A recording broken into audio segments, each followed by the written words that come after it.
Por séculos, as vastas estepes da Ásia Central foram os territórios dos estados mais poderosos do supercontinente euroasiático, pois forneciam uma ligação comercial crucial entre a Europa e a Ásia Oriental, a antiga Rota da Seda.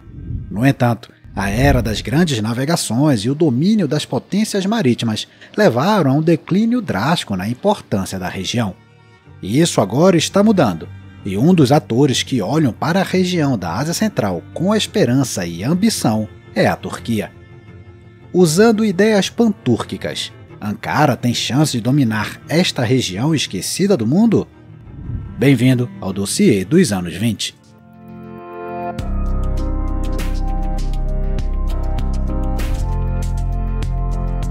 Não esqueça de curtir e se inscrever no canal. Agora você também pode ser um apoiador. As formas de apoio encontram-se na descrição.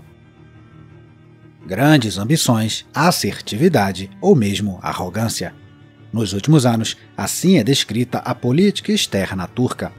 Não há dúvida de que a Turquia, sob a liderança de Erdogan, quer um papel cada vez mais importante na região e no mundo. Essa política de aspirações turcas em crescimento não surgiu do nada. Ankara está se inspirando em muitos de seus antecessores, incluindo o Império Otomano, e valendo-se de fundações históricas e culturais. Ela quer desenvolver sua influência em lugares aparentemente pouco óbvios, como a região da Ásia Central. Muitos se esquecem da Ásia Central quando se discute assuntos internacionais. Devido à falta de acesso direto aos oceanos do mundo por cada um daqueles 5 países, eles não podem usar livremente a forma mais barata de comércio. Isso contribuiu para o declínio gradual da proeminência da área nos últimos séculos, à medida que o comércio marítimo passou a dominar o mundo. Antes da era das explorações, as estepes da Ásia Central eram o centro político que dominava o continente euroasiático e semeavam medo nos estados vizinhos. Por exemplo, as fronteiras modernas dos estados da Ásia Central eram o centro do poderoso Império Mongol de Gengis Khan. Mas a região foi penetrada pelo oeste por povos túrquicos, entre outros. O Caganato Túrquico Antigo em 600 d.C. e o Sultanato Seljúcida em 1092 controlaram grandes extensões da Ásia Central. Como resultado, essa presença secular de povos túrquicos contribuiu para uma expansão cultural e linguística, com línguas túrquicas se estendendo muito além das fronteiras da atual Turquia e se espalhando pelos territórios da Ásia Central, chegando até mesmo à tundra siberiana. Ankara vê esse legado como uma ferramenta que não pode ser desperdiçada. Cultura e língua significam que a ideia de um mundo pantúrquico ressoa na mente dos tomadores de decisão turcos e os impulsiona a reconstruir sua posição na Ásia Central. Este conceito, panturquismo, é uma doutrina que surgiu no final do século XIX, proclamando a unidade étnica dos povos túrquicos e a necessidade de sua integração cultural e política do Estreito de Bósforo às montanhas Altai. Em essência, é um movimento nacionalista e altamente controverso, pois está ligado ao genocídio armênio do início do século XX. No entanto, ele tem visto aumentos periódicos de popularidade, um dos quais estamos observando agora. Com o colapso da União Soviética e o surgimento de novos estados, a Ásia Central tornou-se uma das principais direções da política externa de Ankara. Desde o início, a política turca em relação à região foi baseada em ideias pantúrquicas. No entanto, essa não foi uma tarefa fácil em uma área doutrinada por décadas por soviéticos e russos. Ou seja, os 5 países da Ásia Central permaneceram de fato estados satélites de Moscou, mas a Turquia tomou várias iniciativas para romper essa hegemonia local. Por exemplo, foi o primeiro país a reconhecer as 5 novas repúblicas independentes da Ásia Central e assinou mais de 140 acordos políticos, culturais, econômicos e militares com elas. Entre 1992 e 96, quase 90% de toda ajuda ao desenvolvimento para a Ásia Central veio da Turquia, o que se tornou a base para o Conselho de Cooperação dos Estados de Língua Túrquica em 2009. A organização reúne Turquia, Azerbaijão, Cazaquistão, Quirguistão e Uzbequistão. O Turcomenistão tem um papel de observador, assim como o parcialmente reconhecido Chipre do Norte e, talvez mais interessante, a Hungria. Desde 2021, a iniciativa é chamada de Organização dos Estados Túrquicos. No entanto, a dominância de Moscou e a fraca posição da Turquia significavam que, à época, a visão de Ankara não era muito atraente para os estados da região. Havia falta de investimento financeiro, baixo comércio e infraestrutura pouco desenvolvida. Embora houvesse setores onde a participação de Ankara era significativa, como telecomunicações e têxteis, o nível de presença turca era insignificante. As ideias pan-túrquicas também foram rejeitadas. Para os países da Ásia Central, o objetivo era construir suas próprias identidades nacionais. Assim, Ankara abandonou essa política em relação à região e mudou para uma linha mais pragmática. Isso foi caracterizado principalmente pelo fortalecimento das relações bilaterais com os estados pós-soviéticos da Ásia Central. Mas os turcos não desanimaram e se concentraram em áreas críticas como comércio, construção, investimento, segurança e energia. Uma forte ênfase foi colocada no soft power, na forma de atividades culturais e linguísticas. Dentro da Organização dos Estados Túrquicos, uma Comissão do Alfabeto Conjunto foi criada para acelerar a transição para o alfabeto latino. A religião também desempenha um papel vital. A organização reúne os chefes das instituições religiosas 4 vezes por ano para discutir questões islâmicas nos países.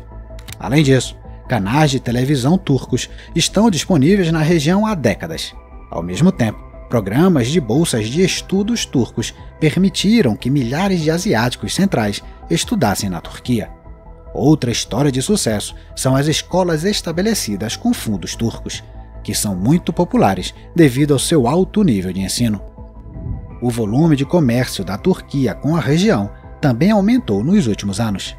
O comércio cazaque-turco foi de quase 3,9 bilhões de dólares em 2019 para 4,1 bilhões em 2021. Porém, quando comparados à Rússia, China ou União Europeia, esses números ainda são modestos.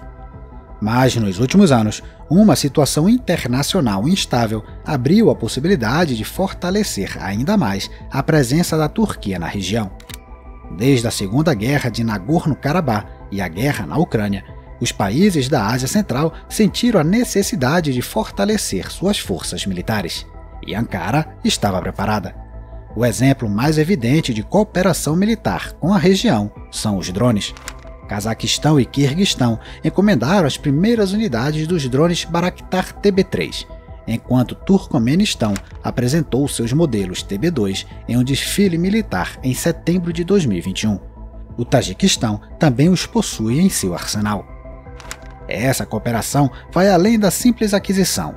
Os drones turcos Anka são fabricados no Cazaquistão.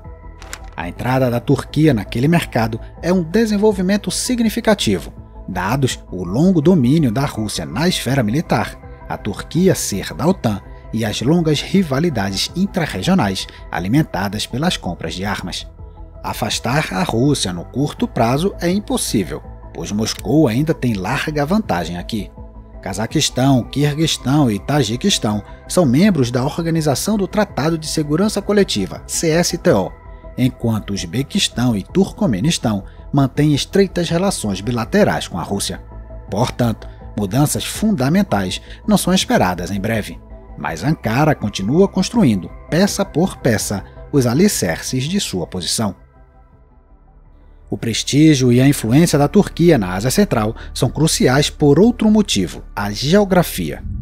Se a região permaneceu excluída da dominação das potências marítimas na era das explorações, foi a área por onde passou a ligação comercial terrestre mais importante do mundo, a Rota da Seda, conectando a China à Europa.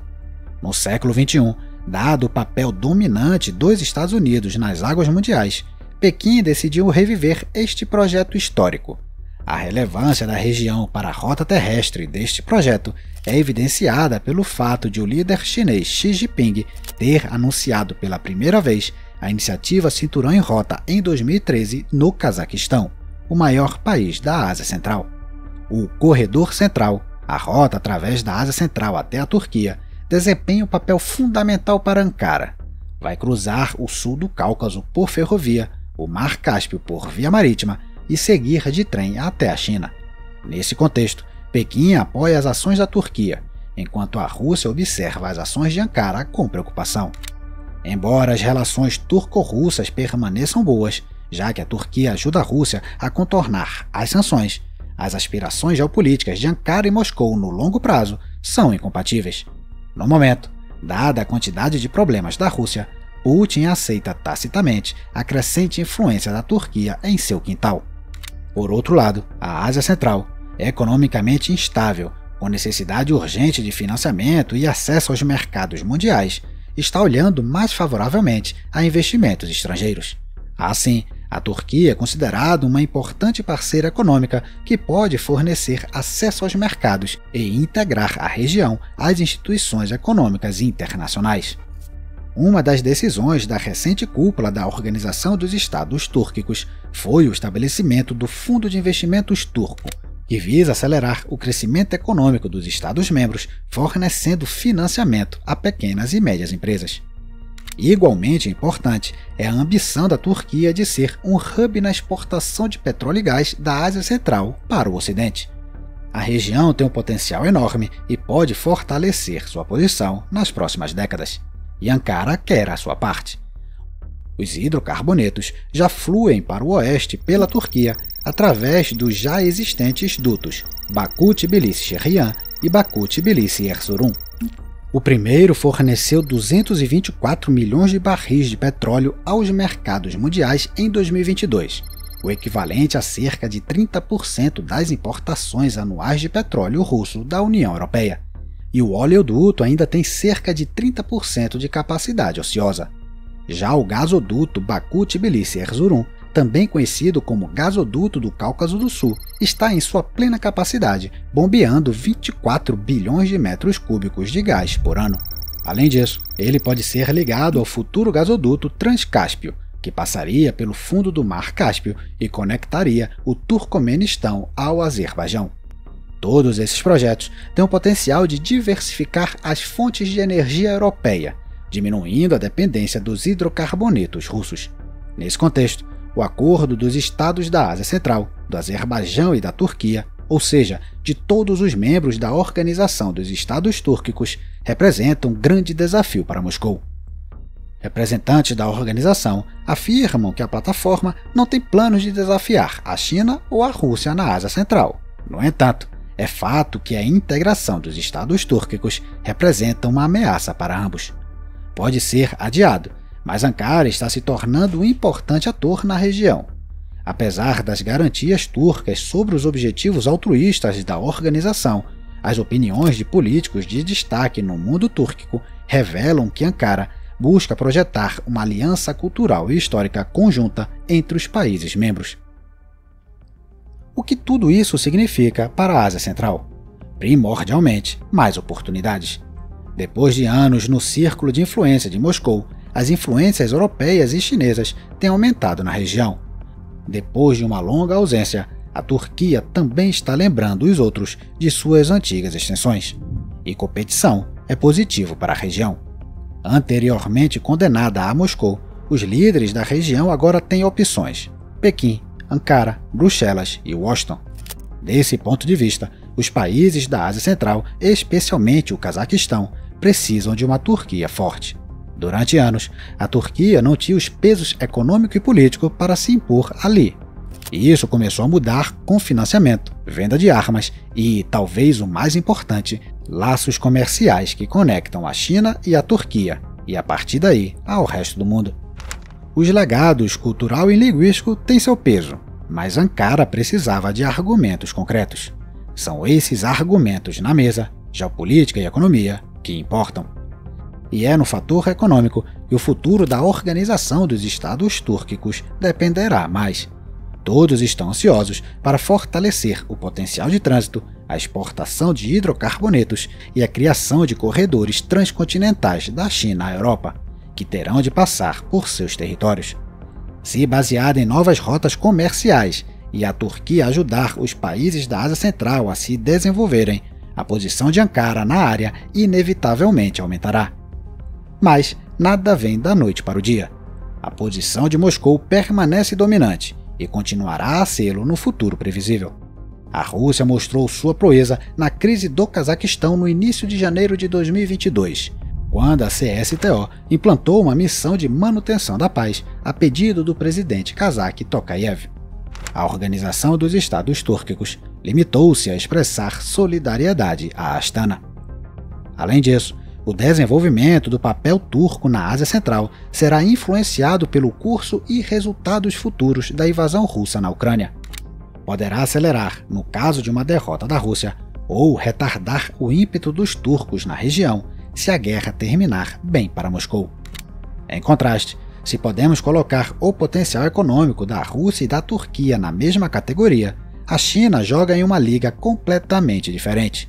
Se Pequim assim decidir, os chineses penetrarão mais fortemente na região e os turcos não terão como resistir a essa iniciativa. Embora a Turquia expresse vontade de melhorar sua rede de rotas de transporte, esse espaço ainda é dominado pela China.